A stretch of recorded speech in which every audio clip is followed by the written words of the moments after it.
o hindi ako makaka-live at all. No? Sabi ko naman, ayaw ko naman ma-miss nyo ako. Ayaw ko rin kayong ma-miss. No? Kaya sabi ko, sige na nga, mag-live na ako sa kalye. Medyo paus po ako ngayon kasi napakainit ngayon dito sa Europa. Pero kung heat wave, naasahan na magpa-40 o 50 weekend at ngayon po. Ayan, shoutout po sa ating mga live viewers dyan. Guys, pakilike at pakisubscribe naman po ng ating munting channel. Yan po ay malaking tulong na po sa akin ang inyo pong isang thumbs up at subscribes. Maraming salamat po at pasensya na kayo kanina guys. Kasi nga po, hindi pa po natin masyadong kabisado itong mic. Kailangan pala dalawa.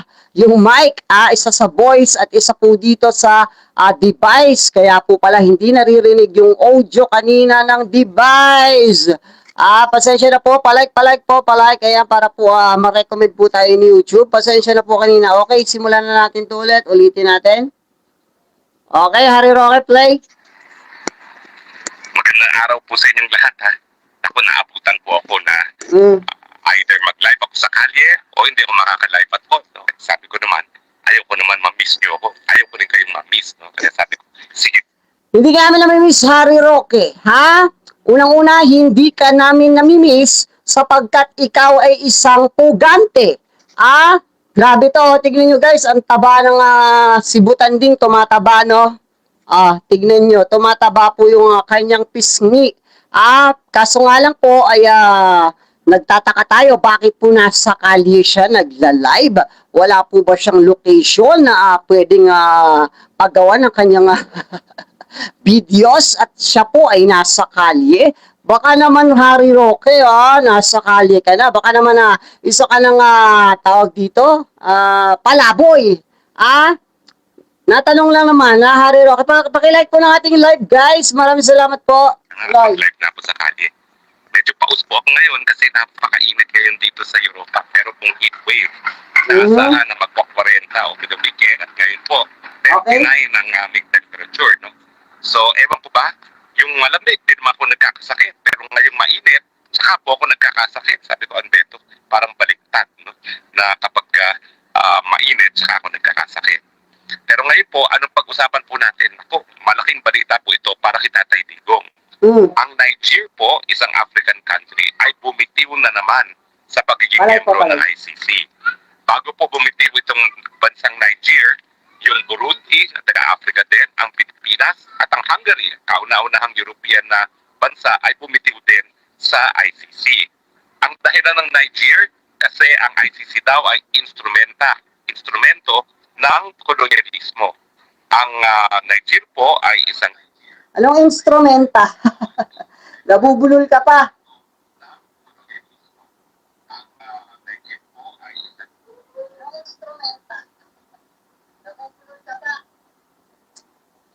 Guys, palike po ng ating live at pa-subscribes na rin po. Ayan, para ma-recommend po ulit tayo ng YouTube. Pasensya na kanina kasi nga na-delete natin yung live. Dating French colony, ulit. malaking balita po ito para kay Tatay. Kaya ngayon po, 39 ang aming temperature. No? So, ewan ko ba, yung malamig, di naman ako nagkakasakit. Pero ngayong mainit, saka po ako nagkakasakit. Sabi ko, Anbeto, parang baliktad. No? Na kapag mainit, saka ako nagkakasakit. Pero ngayon po, anong pag-usapan po natin? Ako, malaking balita po ito para kay Tatay Digong. Okay. Ang Niger po, isang African country, ay bumitiw na naman sa pagiging miyembro ng ICC. Bago po bumitiw itong bansang Niger, yung Burundi, at taga-Africa din, ang Pilipinas, at ang Hungary, kauna-unahang European na bansa, ay bumitiw din sa ICC. Ang dahilan ng Niger, kasi ang ICC daw ay instrumento, hindi instrumenta bakla, ha? At saka, linawin lang natin, Harry Roque, ano namang kinalaman ng mga bansa na yan na umalis sa ICC dito sa kaso ni Digong? Linawin lang natin, ha? Ayan, Harry Roque, ang ICC, ang Pilipinas, ay matagal nang wala. Hindi na po tayo konektado sa ICC noong nakaupo pa po itong si Digong, demonyo. Hindi na po tayo miyembro ng ICC noon pa. So, anong kinalaman yan sa pagiging, sa sinasabi mong magandang balita, diyan nga kay Digong? Walang kinalaman yan.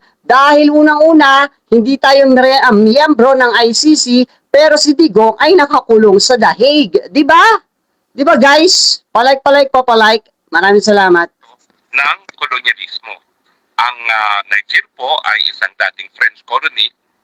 Alam nyo, matindi ang mga Pranses pagdating doon sa kanilang mga sinakop na bansa. Dahil hanggang ngayon, talagang tinatrato pa rin nilang parang colonies ang mga African countries na yan, pati ang kanilang mga currency nakakabit pa rin sa Central Bank ng France, no? So, hindi talaga nagbigay ng tunay na kalayaan itong France sa kanilang mga dating colony. Now, bukod po sa Niger, may dalawa pong bansa na kasabay nag-anunsyo ng Niger doon sa intensyon na mag-withdraw, no? Guys, nakakapagtaka lang, no? Bakit itong si Harry Roque kahit nagla-live, ayan, nagpo-post ng videos, pero hindi nalolocate ng ating mga otoridad. Guys, di ba? Dapat pag ganyan, di ba, halimbawa, yan, ganyan, nagpo-post siya ng videos niya, dapat nalolocate ng ating mga otoridad yan. Asan po ba yung mga DILG dyan, oh? Ito pong isang pugante ay panay ang post ng kanyang mga videos, panay ang live, pero hindi nyo naman malocate. Ay nako, DILG, kilos-kilos din. Palike naman po ng anti-live. Palike at pa-subscribes na rin po. Ayan, shout out po sa atin po mga live viewers dyan. Okay, tuloy, Harry. Bansang Mali at saka ang bansang Burkina Faso. Ito pong tatlong bansang ito ay kabahagi ng Organization of Saheli States, no? At silang tatlo po ay magkakarating bansa at sila rin po ay pare-parehong mga naging colonies ng France. So inaasahan po natin, matapos magbitiw ang Niger, magbibitiw din po itong Mali at saka Burkina Faso. Kaya nga, ano naman kinalaman ng good news mo dyan? Ano kinalaman ng Pilipinas dyan sa pagbibitiw ng mga bansa na yan? Anong kinalaman ng Pilipinas dyan sa pagbibitiw ng ibang mga bansa? Di ba nga tayo ay hindi na miyembro ng ICC, pero si Digong ay nakulong pa rin. Di ba? Pakilike naman ang ating live guys. Ayan, ayaw nyo naman mag-like. Mga DDS ba kayo lahat? Isa lang po yung nag-like eh. Sa mga hindi po naman DDS dyan, pakilike naman po ng ating live. Ayan, para tuloy-tuloy po tayo sa atin pong paghahatid ng balita. Pakilike na po, pakilike. Ayan, maraming salamat. Kasi nag-anunsyo sila kasabay ng Niger na sila ay bibitiw sa ICC dahil nga daw ito daw po ay instrumento ng mga kolonya ng France. Yan din po sinasabi ni Tatay Digong. Shoutout po Mariel E7J. Ayan, nag-alap shoutout sa iyo. Pakilike po ng ating live at pa-subscribes na rin po. Maraming salamat. Itong ICC na ito talaga yung mga European colonial powers na nagpupumilit na ipagpatuloy ang kanilang impluensya sa mga dati nila mga colonies, no?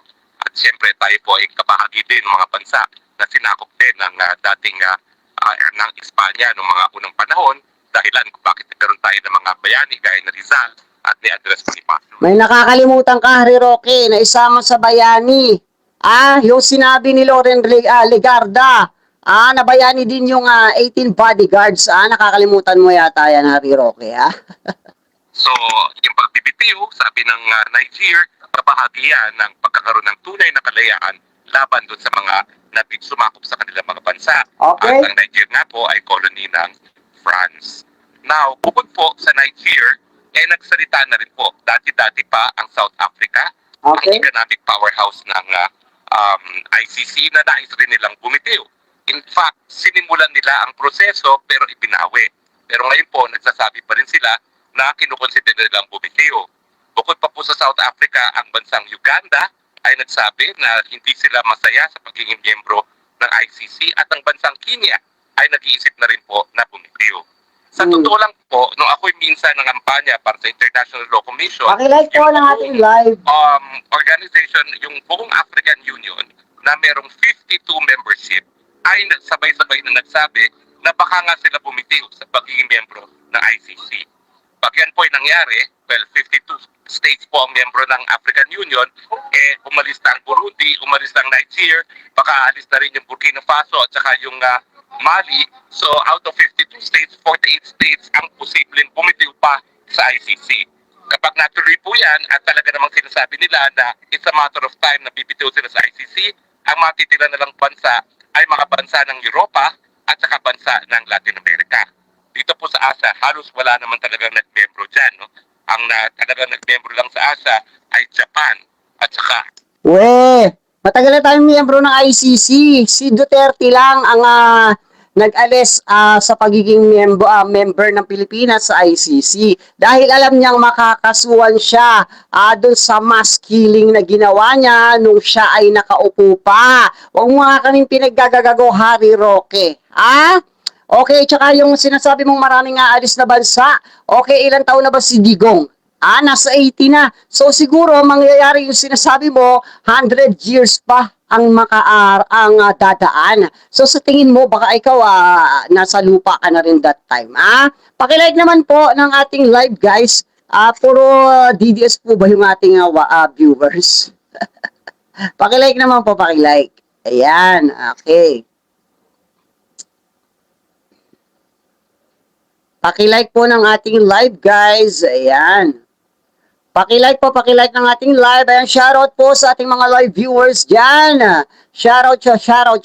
Ayan, paki-like po ng ating live at pa-subscribe na rin po. Ang Cambodia at saka Timor-Leste, no? Na talaga naman po, kaya naman po sila napilitan mag-imbyo. Hi, Ma'am Cecil Guial. Ayan, still Marcos. Always comment ni Ma'am Cecil. Mega love shoutout sa iyo, Ma'am Cecil. Don't forget to like. Ayan, maraming salamat. Kanina po, naka-live na tayo. Kaso nga lang po, sayang naman po yung live natin kanina kasi marami na po tayong viewers. Kaso po, nagka-problema po yung palang audio natin dito sa device na naka-screen screen recording dyan, nakanganga si Harry Roque, wala po palang audio. Kailangan po pala ay dalawa po pala ang mic para isa sa device, isa sa dito po sa voice. Ayan. Dahil nakatali po yan sa kanilang mga nakukuhang mga aid dyan po galing nga sa mga European countries. Talagang European court naman po ang ICC. Bigla na lang na. Magandang araw po sa inyong lahat. Ako, naabutan po ako na kasi buong African Union sila napilitan maging miyembro dahil nakatali po yan sa kanilang mga nakukuhang mga aid dyan po galing nga sa mga European countries. Talagang European court naman po ang ICC. Ang tanong, kapag natuloy nga itong pagbitiw hindi lang po ng Mali at ang Burkina Faso at sigurado na po yan, at ang tanong din, Harry Roque, alimbawa if ever matuloy yan, sa tingin mo, buhay pa kaya si Digong yan? Sa tingin mo agad-agad mangyayari yan? I don't think so. Minura ni Duterte ang Panginoon Diyos. Palakpakan na naman ng mga DD shit. Tama po kayo dyan. Ayan po ang ating topic after po nitong si Butanding. Ipakikita po natin sa mga kulto ni Duterte ang ginawa ni Digong nung siya pa po ay nasa Pilipinas pa. After po nitong si Butanding, dadako po tayo dyan kay Digong. Ayan guys, pakilike naman po ng ating live. Ayan, maraming salamat po. Makikwan, ayan, welcome back po. Shoutout po sa iyo. Okay. Tuloy pa yung sinasabi na bibitiw din ng South Africa, ang Kenya, Uganda, at yung African Union. Ano bang mangyayari? Anong epekto nito kay Tatay Digong? Abay, wala. Walang epekto yan. Harry Roque, unang-una sabihin ko sa iyo, tayo, yung Pilipinas ay matagal nang hindi miyembro ng ICC. Pero si Duterte ay nakulong pa rin at nakuha pa rin ng ICC at ngayon ay nasa dahig na. So ano, di ba? Walang kwenta yan, mga pinagsasabi mo. Kahit maraming bansa ang umalis dyan sa ICC, wala yung epekto sa kaso ni Digong. If ever na mangyari yan na sinasabi mo maraming mag-aalisan sa ICC, sa tingin mo buhay pa si Digong? Malabo. Hindi yan agad-agad. Nagpe-fake news ka na naman. Tignan mo, nagmamantika ka na sa taba, O kaso nga lang, wala ka na tantahanan dyan sa inyo. O kung nasan ka man. Nasan ba to? Hindi natin mabase, Tingnan natin. Blumen, parang Australia to, Ano guys? Ano sa tingin nyo? Guys, pakilike naman po ng ating live at pa-subscribe na rin po. Ayan, maraming salamat. Okay, litan na natin si Mamantika. Well, unang-una po, may posibilidad na kapag sabay-sabay nag-bitiw ang mga African states, mawawalan sa isay na po ang International Criminal Court. We! Tangina mo, butanding, umuwi ka na lang dito sa Pilipinas, sarapin mo yung kaso mo. Hindi yung kung ano-anong pumapasok sa utak mo, nawawala ka na sa sarili. Buwa ka ng ina mo. Bago mangyari yung mga sinasabi mo na yan, patay na po yung poon mo. Imposible. Imposibleng karakarakaan dyan na agad, mag-aalisan na agad yung mga bansa na yan. Shoutout po kay Alex Malia. Ayan, mega love shoutout. Palike po ng ating live at pa-subscribes na rin po sa mga bagong viewers po dyan. Like and subscribes po. Maraming salamat. Balik tayo kay Roque. Ulitin natin Roque. Yung mga iniisip mo na yan ay napakalabo. Malabo pa sa tinta ng pusit. Ayan, shoutout Alexa. Malabo pa sa tinta ng pusit yung mga pinagsasabi mo na mag-aalisan yung mga bansa dyan sa ICC. If ever man mangyari yan, patay na yung poon mo. Si Digong ay 80 years old na. Sa tingin mo, 5 years, 10 years mangyayari yung sinasabi mo na mag-aalisan yung bansa sa ICC? Napaka-imposible ng mga sinasabi mo. Palike po, palike. Unang-una, katawa-tawa naman sila na International Criminal Court, ang mga miyembro lang ay mga Europeans at mga dati na... Tangina mo! Tangina mo, butanding! Kung may nakakatawa dito, ikaw ang katawa-tawa! Dahil Pilipino ka pero hindi ka makauwi sa bansa mo, sino nakakatawa? Tangina mo! Di ba? Katawa-tawa daw, gago, ikaw ang katawa-tawa! Dahil uwing-uwi ka na, subong-subo ka na, sa Pilipino. Subong-subo ka na. Pero hindi ka makauwi dito sa bansang Pilipinas. Sino ang katawa-tawa? May topak ka ba? Shoutout po Carlita Susana. Yan, may galab shoutout po. Palike po ng ating live at pa-subscribe. Americans. Huwag po nating asahan na yung mga Latin Americans mananatili. Bakit? Kasi ang Latin Americans po, yung mga bansa doon ay hati po yan. Yung mga mas malapit sa Russia, gaya ng Venezuela, at sino ka para magdikta kung sino yung aalis at hindi? Isa kang pugante, di ba? Wala ka ng bilang. Unang-una hindi ka matalino. Kung matalino ka, matagal ka nang umuwi dito sa bansang Pilipinas para ayusin yung kaso mo. Pero hindi ka naman umuwi. Hindi ka umuwi. Until now, pugante ka. Kaya nga po na tayo nagtataka sa ating mga otoridad, panay ang live po nito, panay ang post ng video, pero hindi po malocate ang kanyang lokasyon. Ano po kayang nangyayari dito sa ating mga otoridad, lalo na po sa GILG? Locate nyo to, si Butanding, locate nyo to. Parang lechon na to, baka nga wala na tong bahay dyan, kaya palagi na lang sa labas nagla-live. Pakilike po ng ating live. Ewan ko kung anong ngayon mangyari. Yung Cuba, at saka yung, I think, Guatemala, at saka yung mga malalapit sa Amerika, gaya ng Chile, gaya ng Argentina. Pero, neither Russia nor Amerika po ay member ng ICC. So, sa totoo lang, wala masyadong hawak ang ICC sa Latin American countries kasi halos lahat sila. Huwag mo pala kasi yung loob mo, Roque. Sinasabi ko sa'yo, bago mangyari yung iniisip mo, patay na yung poon mo. Tangina mo, ano yan, karakaraka, aalis agad yung mga bansa. Malabong mangyari yan. Huwag mo nang palakasin yung loob mo. Wala ka na. Tapos ka na. Tapos na kayong mga Duterte. Tama na. Palike naman po. O kaya di naman kaya ng Portugal. Alam ko na ang Espanya nangangampanya pa rin na sa kanyang mga dating colonies gaya ng Pilipinas at yung mga Latin American countries na manatili pa rin sa ICC, pero napakahina po ng impluensya ng Espanya, hindi gaya ng France na hanggang ngayon nakatali sa kanilang ekonomiya sa ekonomiya ng France. So sa akin, wala talagang malakas na dahilan para manatili yung mga bansa ng Latin America sa ICC. Baka mauna lang na bumitiw yung mga bansa na mas malapit sa Russia at saka sa China, gaya po ng Venezuela, gaya ng Nicaragua, gaya ng Guatemala, no? At susunod naman yung mga ibang bansa kasi wala naman talagang impluwensya ang Espanya sa kanila. If at all, gaya natin, nabubusit po ang mga dating colonies na Tangina mo, Harry Roque, yung mga nagdadaan dyan nabubwisit sa'yo. Para kang lechon. Oh, tignan mo, yung miski mag-ahit, hindi mo na magawa sa sobrang stress mo. Pero tawag dito?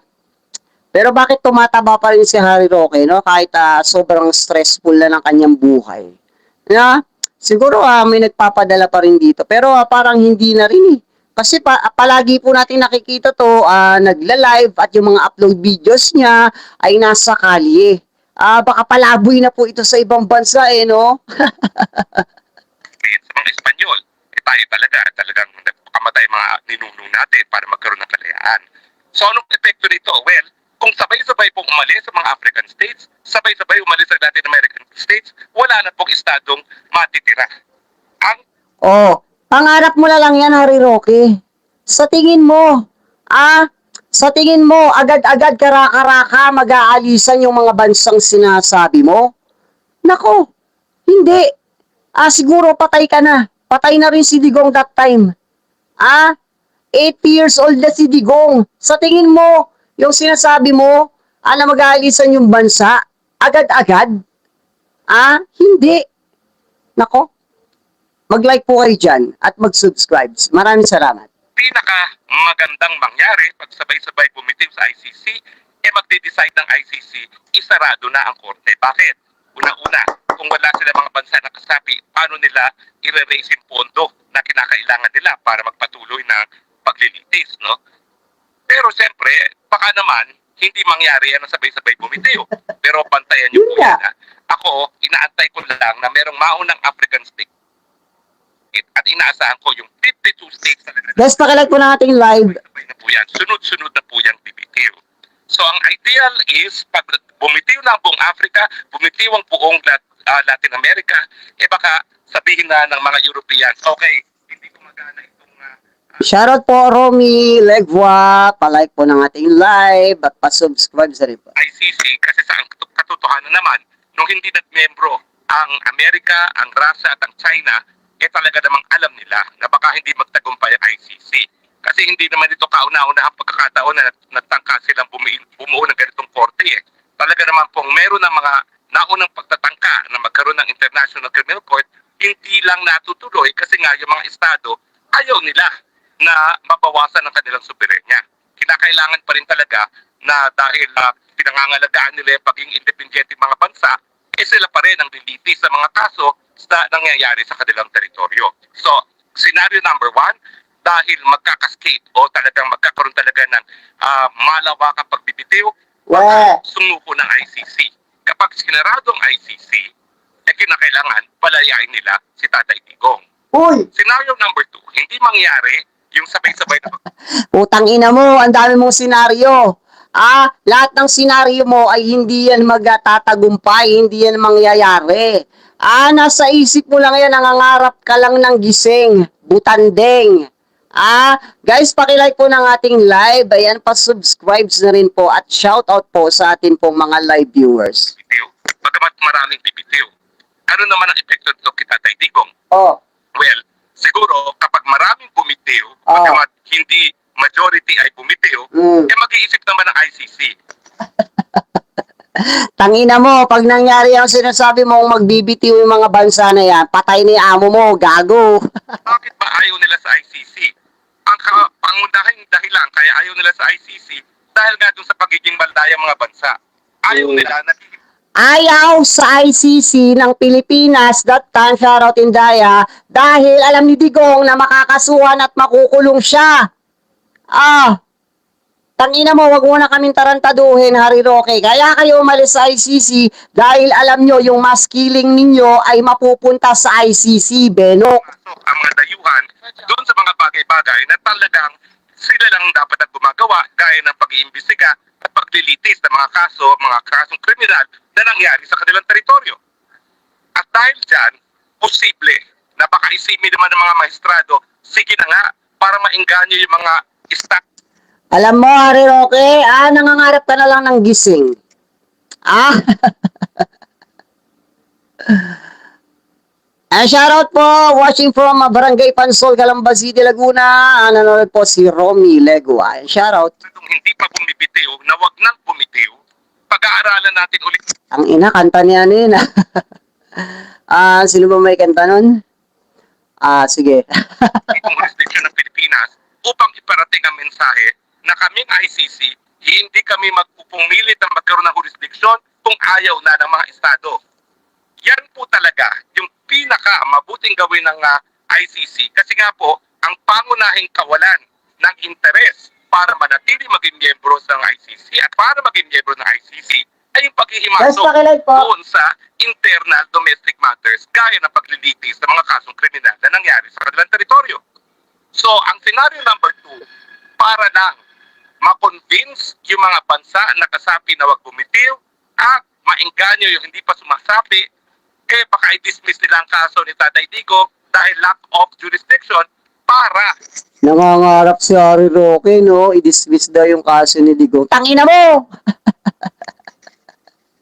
Bago mangyari yan, patay na amo mo, gago. ang mensahe, hindi kami magpipilit na magkaroon ng jurisdiction kung ayaw na ng mga bansa na maging kasapi ng ICC. O di ba kapag ginawa nila yan, mawawala na yung alinlangan ng mga estado na baka nga, baliwalain ang kanilang pagiging malayang bansa, mabaliwala ang kanilang pagiging soberanyang bansa. Malakas po yung probability dyan. Kasi sabihin na natin, 30 African states, sabihin na natin hindi lahat 52 states bumitiw, pero 30 states, o sabihin na natin 10 African states ang sumunod. Siyempre, gagawa naman ng hakbang hukuman para pigilan yung natitirang 38 states na bibitiw. At gagawin nila yan sa pamamagitan ng paggagawa ng ehemplo kita Tatay Digo na dahil hindi na nga kasapi ng ICC ang Pilipinas, ititigil nila ang paglilitis para sabihin doon sa mga natitirang African states, huwag nyo nang ituloy ang pagbibitiw dahil ito, kinikilala naman namin, unang-una, Shoutout po, Mama Yesa. kalayaan, independyente ang mga bansa ng daigdig at meron silang soberenya at hindi kami magpupungilit na magkaroon ng jurisdiction kung ayaw nyo na sa ICC. Ako po, talagang sinuportahan ko po itong pagiging miyembro ng ICC. Bakit? Kasi po, hindi tayo nawawalan ng gera. At importante naman na kung nagkakaroon ng matinding labanan at walang gobyerno na makapagbibigay ng katarungan sa mga biktima ng kaharasan, dahil ako naman Importante yung ICC sa bansa laban sa inyong mga naghahari-harian. Importante yung ICC para mapanagot kayong makapangyarihan. Na hindi natutupad dito sa bansang Pilipinas na mapanagot kayo dahil nga kayo yung mga nasa kapangyarihan. At yung sinasabi mo na yan ay wala yung kinalaman sa kaso ni Digong. Dahil unang-una ulitin natin, nung nakulong si Digong ay hindi na po tayo miyembro ng ICC. Di ba? Lalo pa kaya kung miyembro pa tayo, baka lahat po ng tawag dito, anong may lalabasan ng warrant of arrest, nandyan na lahat yan. Di ba? Palay po ng ating live at pa-subscribe sa rin po. Tumayo kong abogado ng mga comfort women, yung mga ginahasa ng mga bansang Hapon, na kailan lang kami nagkaroon ng recognition at desisyon na mali ang ginagawa ng Pilipinas na hindi isinusulong ang interes ng ating mga comfort women para sa katarungan. At ang irony of it, ang napakalaking supporter ng ICC ay Japan, pero ang Japan ang ayaw magbayad ng reparation sa mga ginahasa nila mga Pilipina.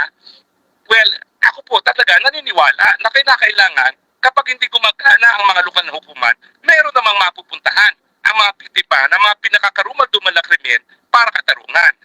Pero hindi po ibig sabihin yan na talagang babaliwalain na ang soberenya ng mga bansa at mga lokal na hukuman.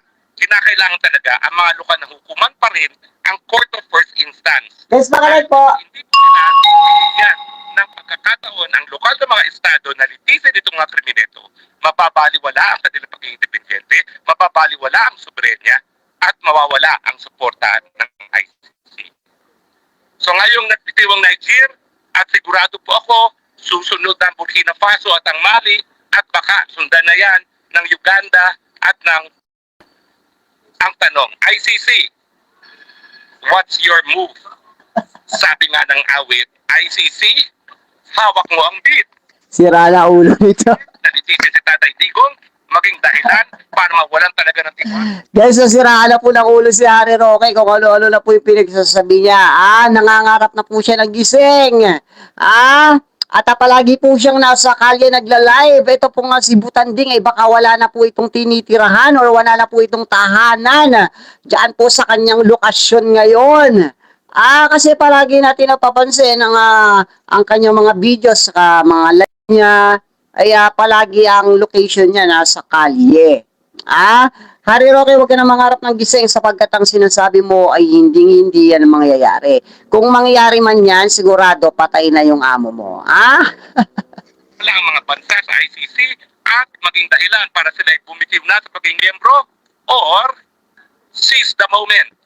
Aminin, walang jurisdiction si Tatay Digong nang mapadalang mensahe, hindi naman maghihimasok ang ICC sa mga malayang bansa at hindi niya babaliwalain ang soberenya ng mga malayang bansa.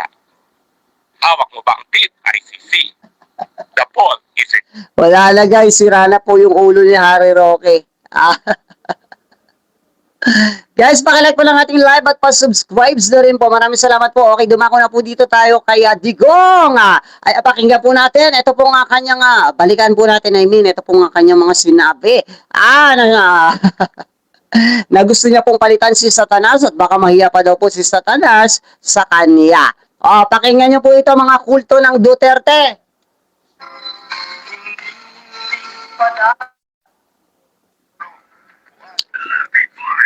Okay. Guys, natatandaan niyo po ba to tawag dito? Si Ka-Percy Lapid. Ano po ito kritiko po ito ng Duterte. At namatay po ito ng panahon ni Duterte at hanggang ngayon po ay hindi pa po nakakakuha ng katarungan ito pong si Percy Lapid. Ay, nako. Sige, i-play na natin to. Palike po, palike. Anong katatawanan, mga kaibigan? Ang sabi ho niya, huwag niyo akong pulain ako. Takot-takutin niya mga paril-parilan o mga sindikato. Mga sabay sa impyerno, gusto mo. At doon na lang tayo magkita. Kasi pagdating Halatang-halata nyo parang may sayad po sa utak tong matanda na to, no? Hello, Delphine. Ayan. Tignan nyo po yung itsura ng matanda na yan. Tignan nyo. Tignan nyo, ha? Tignan nyo yung mata. Halatang-halata mong parang yung parang may sira talaga sa utak. Shoutout Narciso. Ayan, shoutout po. Ayan, palike po ng ating live at pa-subscribe na rin po. Ayan, si Digong po ay papalitan si Satanas. ninyo may surprise kayo. Kasi dapat maunaan. Kasi pagdating ninyo sa impyerno, magtaka kayo rin sa panas, wala na sa trono nila.